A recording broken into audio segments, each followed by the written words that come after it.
Eddie Jones. If you would like to ask a question, please raise your virtual hand. Gail, we will come to you first, please. Eddie, how much better did that one feel? Well, I thought we fought hard against Wales. You know, we had two difficult decisions at the start of the game, got back to 24 all, and today was a extended version of that. And I'm really pleased with how honest the players' effort was. They've been great in the preparation, really good attitude, great leadership by Owen, and full credit to the players and the assistant coaches for what a great job they did. When your side goes down, oh, sorry. Should I carry on? Yeah. Your side goes down after 80 seconds, like that. How pleased were you with the response, and how much did you see the work you put in around that kind of leadership over the last week play out? Yeah, well, we thought, France had come out pretty strong at the start of the game. They've had a long period to prepare for it. And they're coming to Twickenham and they want to get off on the front foot. So whilst we didn't enjoy them scoring a try, we knew that could be part of the game equation. And the players responded really well. You know, just kept their cool. And, I think, as I mentioned early in the week, when you're having a bit of a bad run, the hard thing for the team is to just keep their focus when something goes wrong in the game. You get distracted by what Owen Slott's writing. You get distracted by what Tom Hamilton's writing on ESPN. All of those things come into your head, and you've just got to keep focus on what's important. Just finally from me, Eddie, do you owe the groundsman a beer? That grass was just about long enough for that Murray try, wasn't it? Yeah. Oh, well, I'll definitely buy him a beer, but I don't think we're allowed to drink with anyone outside the bubble at the moment, so I'll keep it on hold for him. But Murray, that was kind of the response you'd hoped you'd see from him after maybe a difficult week against Yeah. Well, I think Mara and Owen particularly stood out today in terms of the way they led the team. Played at their best, and then contributed to show a lot of composure in terms of coping with difficult periods. Thanks very much, Gail. Russ, you do not have a hand up, but you've missed me, so you may go next. Thank you, if you can hear okay. Eddie, congratulations on the victory. Just tell me a little bit about the improvements in attack that we're clearly seeing, aren't we, in the French game and for large periods today, I felt, as well. Yeah, well, we've always had the plan post the World Cup that we needed to create a game that'll take us to the next World Cup. I believe that with all the mooted law interpretations and variations, and we've got a new one today, the Captain's Challenge, which we didn't know about. So we missed out on the memo. We must have been off the memo list. So I'll need to check the computer and see what happened to that one. But we always felt we needed to develop our game. So we started that at the start of the Six Nations, and slowly we're getting a little bit better at getting the right balance in our game between passing, running and kicking, and today was probably another step forward. But, again, we left a bit out there today. You've beaten, obviously, a quality side as well with its best available players this time as well. What did you make of France, and how good is it to beat a team that's obviously going places? Yeah, well, they're being described as the best team in the world, so that's, they're a good team, they're a quality team, they've got quality players, they're well coached, and we said to our players before the game, we're going to be racing them to the World Cup. They're a good team, they're developing, we're developing, and it's going to be a good race between the two of us, and we got a bit of a start on them today. How close do you feel this ongoing work is getting when you work on error count, penalty count, which I appreciate is so tough against teams of this quality week in, week out? I'm not sure of the question, mate. Sorry, just in terms of progress, how do you feel all the hard work is going with penalty and error count issues that have obviously been a problem? No, well, it's a good step forward today. We're still nowhere near our best, and that's the exciting thing. And the players feel that. We've got another week in the competition to put our best foot forward against Ireland. So we're looking forward to raising the stakes again against Ireland, mate. And just finally, Anthony Watson, his 50th cap, man of the match, certainly by one of the sponsors' decisions. Good try.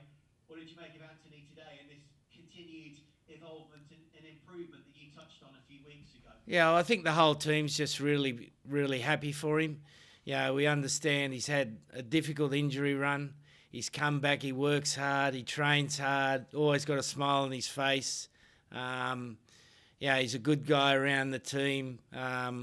And for him to be awarded his 50th cap today and play such a good game's, fantastic for him and his family. I'm sure his wife and his little baby at home are happy, and his mother and father are so pleased for him. Thanks, Eddie. Thanks, Russ. Will Kelleher will come to you, please. Hi, Eddie. You mentioned there that you weren't sure about the captain's challenge thing. Can you just elaborate what you meant by that comment? Decision got overturned that we didn't know you could do that in the game of rugby. Do you mean that turnover at the end? Yeah. So, I've been involved with rugby for a little bit of time. I've never seen that before. I've never been informed you could do that. If we knew that, Owen would have had his little notebook out and made a note of when he could have challenged the referee. I thought it was just T20 cricket, but it's a new one, isn't it? Adds a bit more to the excitement. Sponsor's got a few more minutes of television time, so it was good. How were the emotions in those last few minutes, and how pleased are you that you showed the resilience to come out of it when it was so tight again? Yeah, signs of a good team, mate. Particularly when you've had a tough run, there's always those doubts going through your head as a team and as individuals, and we really controlled ourselves and played with a lot of focus about what we needed to do. The communication between the leaders and the team was excellent. Our finishers did a great job coming on the field, did a really good job. So pleased for Ellis Genge. He's had a tough week. His gaming console's broken. And so it's been a tough week for him. These young guys, if they haven't got their game console and good coffee, life's not too flash for them.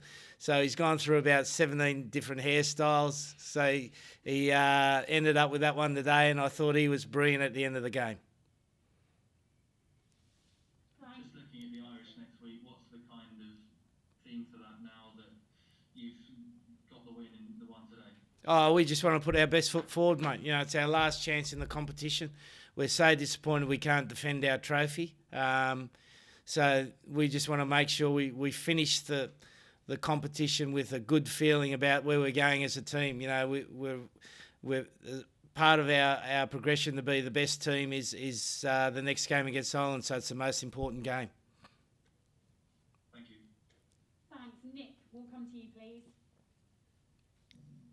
Hi Eddie, just wondered what you thought of Max Mendes' performance today, and then obviously Elliot Daly coming off the bench. You touched on the fact that the replacements did well. So could you just give us what you thought? Yeah. How Elliot went? No, got a great 80 out of the two guys. Max playing his first starting game at fullback. Thought he ran with a lot of determination, was brave in the air, and will only get better after that game. And Elliot's didn't have a great training week because he had a slight muscular soreness, so he's hardly trained this week, but came on and showed the reason he's played 50 caps. He played with great determination, a lot of composure at the back, and got us on the front foot on a number of occasions.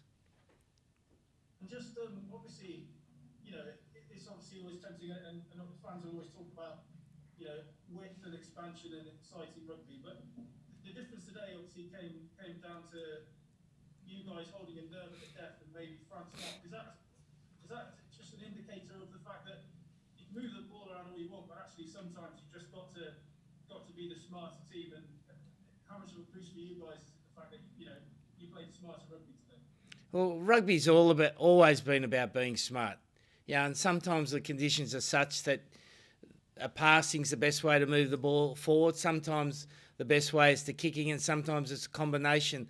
And I thought in the second half we got our balance really well. We probably had it pretty good for most of the game. The only time we didn't get it right was the last 10 minutes of the first half, where I think we got a bit seduced by the looseness of the game, and we invited France to take the lead at half time. I was really pleased with our tactical discipline. Thanks, Nick. And we'll finish with David. Thank